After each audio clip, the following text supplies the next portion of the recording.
you can't back down from it. You can't say, oh, well, no, I don't have to make that call today. If I hadn't made that call that one Monday, my whole world would have been different. Welcome to the Sharing Passion and Purpose podcast, a weekly podcast providing career and creative inspiration to help you build a purpose-filled life. If you're interested in tapping into your creative potential, pursuing a career with passion, and building on your biggest and best resource, yourself, please join me on this path. I'm your host, Nancy Moore, and I want you to know that I'm on this journey with you. So let's get started. Jody McIntyre is the new membership manager at the Circle Cinema. The Circle, as it's often referred to by locals, is a treasured and historical movie theater, and as a lifelong movie lover, she fits right in. Jody's path to the Circle Cinema is fascinating.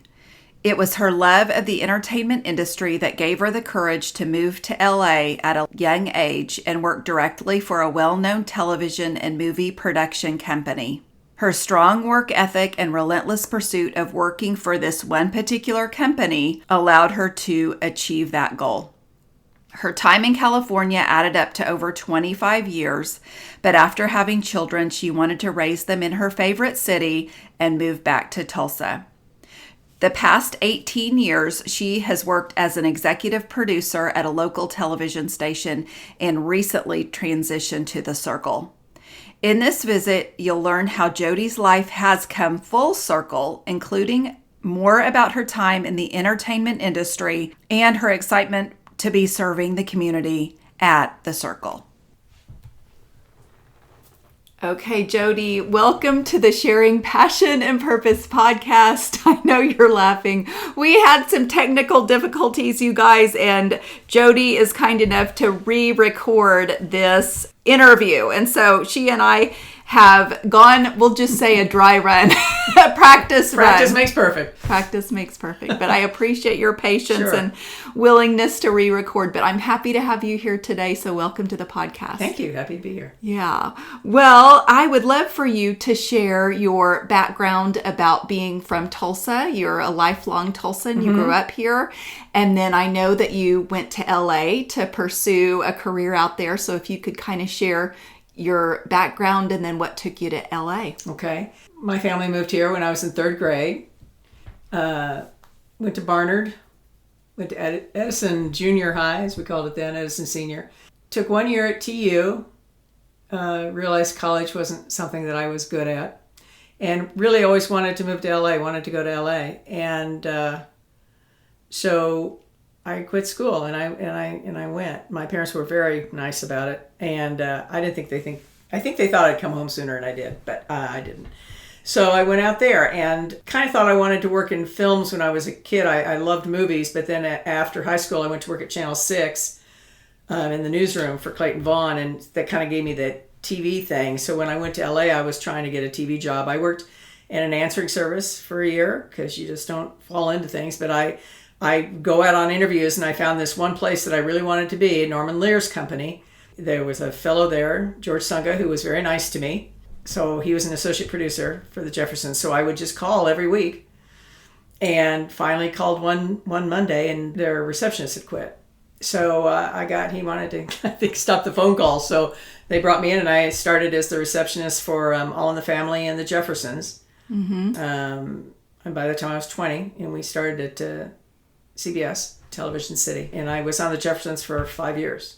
You have an interesting story about that. Oh. That I want you to share that is super cool to me. When I was the receptionist on tape nights, Roxy Roker, a wonderful woman who played Helen Willis on the Jeffersons, asked me if I would hang with her son, look after her son for her. So he would sit at the receptionist desk with me, and we'd play poker and stuff and goof around and talk. He was about 9 or 10 at the time. And that was Lenny Kravitz. That's cool. Yeah. Yeah, Who knew? Yeah. So I'd sit there at the receptionist desk, and I'd practice typing scripts. So when a secretarial job opened working for writers, I could get it.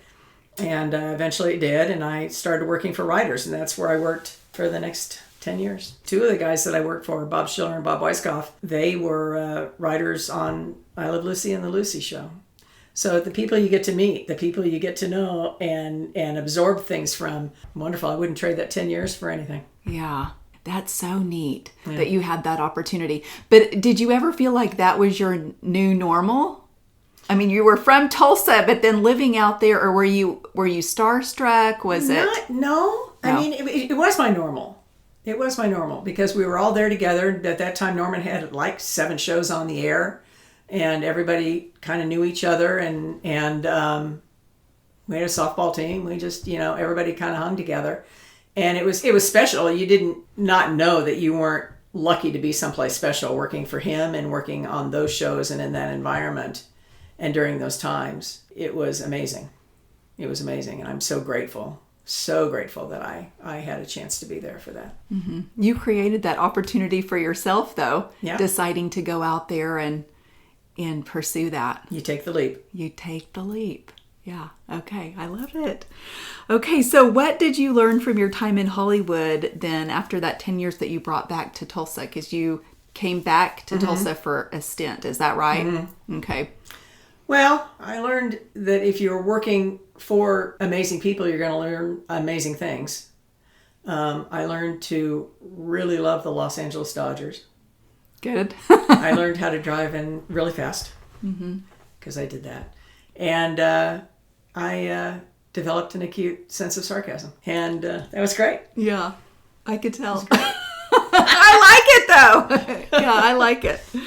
Okay, so what advice would you give to others who are thinking about pursuing their passion and possibly taking a leap into something? Well, don't be afraid of it. Don't be afraid of it. And as you do it and you land somewhere, take stock of your surroundings. Try to choose the people that you want to learn from so that you choose wisely. You get good people to surround yourself with, and because that makes all the difference. And those people will always give you a chance to grow, and you're going to be okay because you've chosen the right people. It's very important to surround yourself with the right environment because there are too many opportunities not to.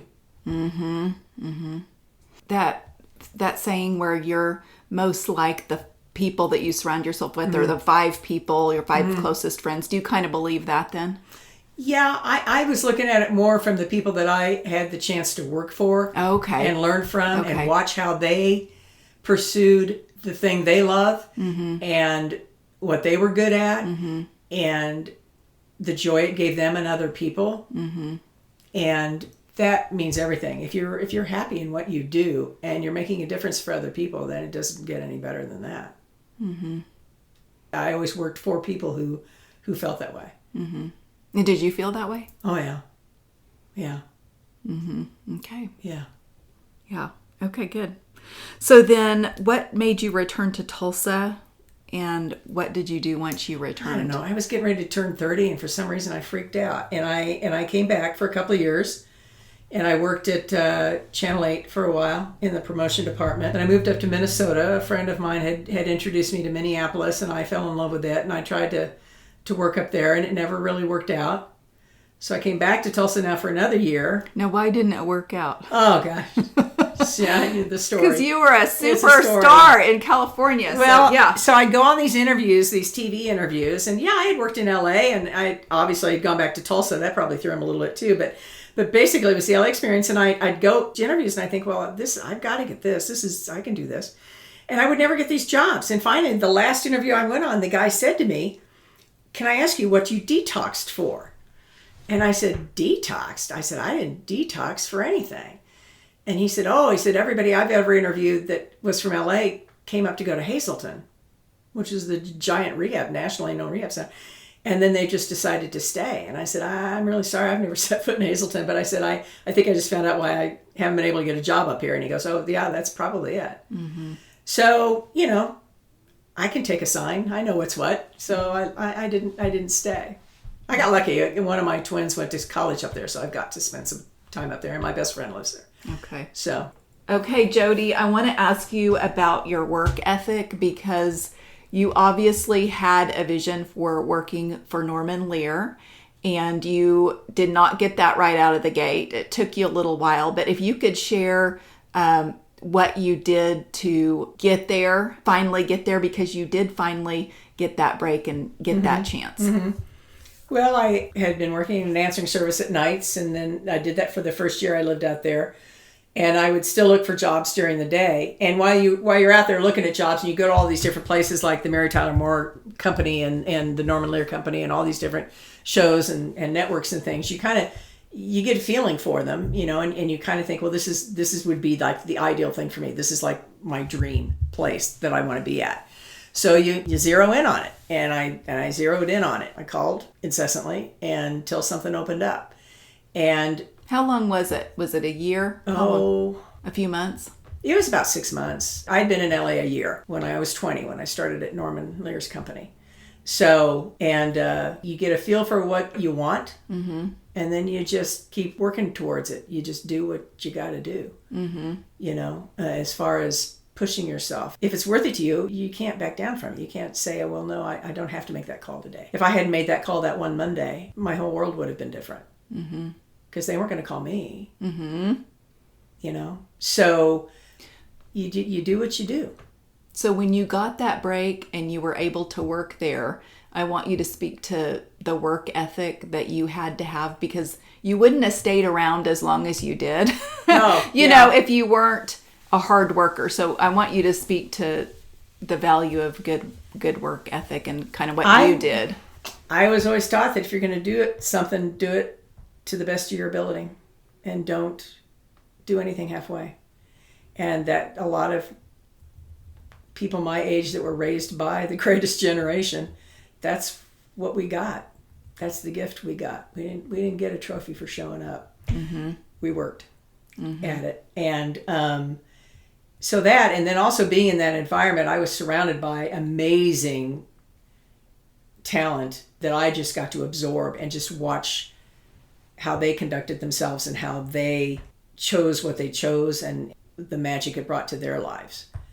And when you see that, when you're around creative people all the time, I just type scripts, but you're surrounded by creative people, and it's amazing. And the acting talent that I was exposed to, and the people that I got to meet and know, it's incredible 10 years. Incredible 10 years. It was different when I went back the second time. I was a production coordinator. I was more on the other side, the production staff, kind of a budget person, Was that your goal? Paying the bills. To kind of go from typing the scripts? No. What was your goal? I wanted to end up being an associate producer. I ended up being an associate producer before I finally quit LA. But no, what happened was during the time I was gone, they invented a little something called the writer's room. And when I worked in television the first time, the writers all sat in their rooms, they wrote their stuff, and they brought it out to you, and it's usually on a legal yellow pad or something, and you type it up. Well, then they invented a writer's room, and the poor writer's assistant had to go in there and sit at a table with like 10 guys, and you have to write down everything they say, and you have to be able to put a script together. And eventually they'll all pitch a joke, and then they'll go, well, what was that one that John pitched? And you have to read it back. And I wasn't good at it. And I knew that. And I didn't enjoy it because I'm one of those people that likes to be busy all the time. And in the writer's room, and it's a running joke, you watch any TV show about Hollywood writers or anything, they come in at 10, they talk about lunch till noon, then they finally order lunch, then they eat, then they write a little bit, then they start talking about dinner, and it's just, it was different than what I was really lucky that I had those years the way it was done.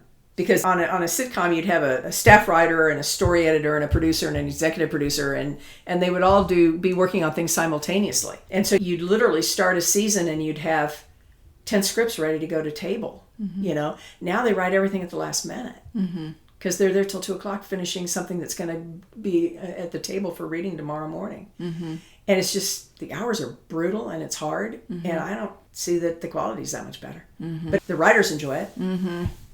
So that's the way it's done now. I didn't really care for that, and I didn't know. I didn't know where I was going to go from there. I thought about trying to write or whatever, but I just never really took that plunge. It's just not something that I pursued, and so I wanted to get into a position like a production coordinator, where then I could grow up into other things.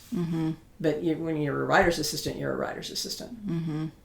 So you wanted to be more on the production side, and you eventually were able to do that. Yeah. Okay. Yeah. And then another question I thought of, because you are such a movie lover, I'm wondering if you have a favorite movie and what it is. I have several. My first response would be How Green Was My Valley from 1941, which very few people have ever seen. It's the movie that won Best Picture of the year that Citizen Kane came out. I love Princess Bride. I love Casablanca. There are a lot of movies I'm very fond of. And there are movies that I will sit and watch. I would sit and watch The American President anytime it was on television, just because I enjoy Aaron Sorkin and I enjoy the movie. You know, there's movies like that where you're sitting around watching TV and all of a sudden you stumble on this movie and you're like, oh, dang, there it is. I got to sit and watch it now. But yeah, my very favorite film is How Green Was My Valley. Okay. I have not seen that. It's good. Okay. I'm going to have One to. of those old classic black and whites. Yeah. It's directed by John Ford. I might have to track that down. Okay. Good. Thank you. So you are the membership manager at Circle Cinema now currently. And you have been there just not very long, but in this role, I thought for those who aren't familiar with Circle, can you share a little about its background? Yeah, Circle opened in 1928, showed some silence for a little while, and then proceeded to almost immediately show talkies. It is Tulsa's oldest cinema. We've lost some good ones, unfortunately, that just got torn down and just didn't make it. But we've kept the Circle. We're grateful. We should all be very grateful in Tulsa that we have the Circle. It is Tulsa's only independent art house cinema, which means, yes, it shows art films and it shows documentaries and it shows a lot of different things. We bring in a lot of speakers, have a lot of events to enhance the experience, the film-going experience. And we show a lot of, mainstream movies too. So there's just something there for everybody, which is nice. So in your role, your new role, if you'll kind of tell me about that and what you do as membership manager. Well, before I went over there, I was back at Channel 8 for like 18 years doing Good Day Tulsa. I was exec producer of Good Day Tulsa, and I got to serve the community quite a bit doing that job. Letting people know what's going on, helping new businesses get started, things like that. And over at the Circle, I get to kind of do this. It's the same thing. You get to serve people. You get to help the members, bring them in to see what it's all about there. Let them know what the experience is like. Then they're going to tell folks what the experience is like. And the next thing you know, you've got this great community of film goers, and I love being part of creating that. They were doing so well, and then COVID hit and everything shut down. So we're getting back on our feet now and showing great stuff and having great events and bringing in these speakers and musicians and people. It's just wonderful. And it's just another way to serve the community. And it's fun. It's nice. It's a great group of people, wonderful people over there. Well, I want you to talk about too the group of people that you are extending an opportunity to right now, families. Yes. And so I would love for you to speak to that and the family memberships that are new that you are you have available. Yeah, we just started offering a family membership in addition to all the other kinds of memberships that we have, and it's basically 2 adults, 3 children, kids under 18, and it's about $150, but you get discounts on the tickets, you get free popcorn through the end of 2023, and you get a chance to bring your kids to some really great films, not just the mainstream stuff, but there's stuff that young people can see that opens their eyes a little bit, helps them learn a little bit about the world, and that's a good thing, Because when you're watching something on the TV and you say, come on out, watch this, it doesn't always happen. So, bring them to the theater and let them learn about the world there a little bit. Yeah, there's lots of opportunities there. Yeah, and popcorn, is expensive at the theater. And so to have a complimentary box of popcorn that comes with the membership is also a savings, especially for a family. Oh, yeah. Yeah. But good time together. I know we kind of talked about that area, but the historical Kendall Whittier area is booming, I feel like. Yeah. You know, there's so many different interesting things, from coffee shops to restaurants.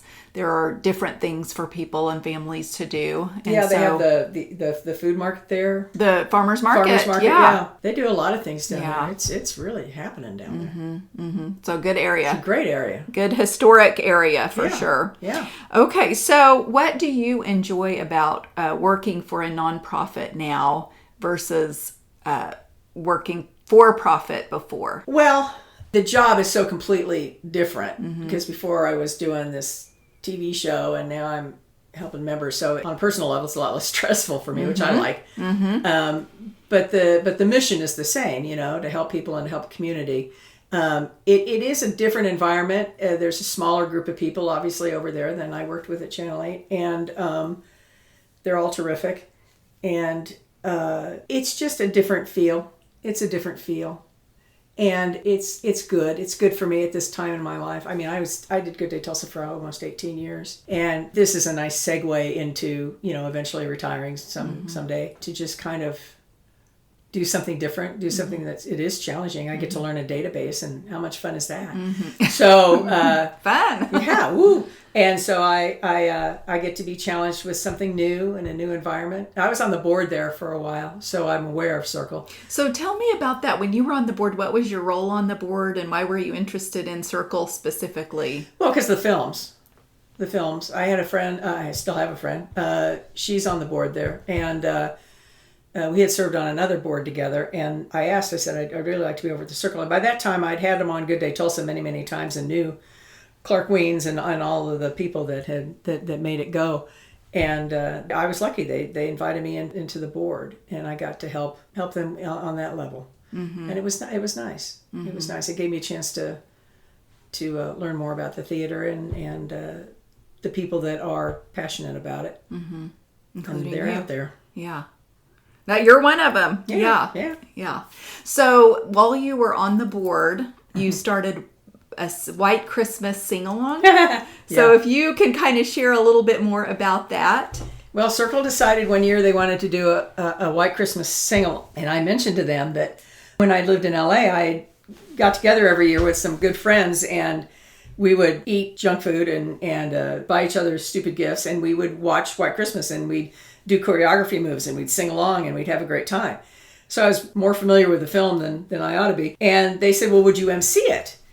And I said, well, sure. So I get some trivia questions together, and I go every year to a dollar store and get really tacky prizes. They're wonderful. People love them.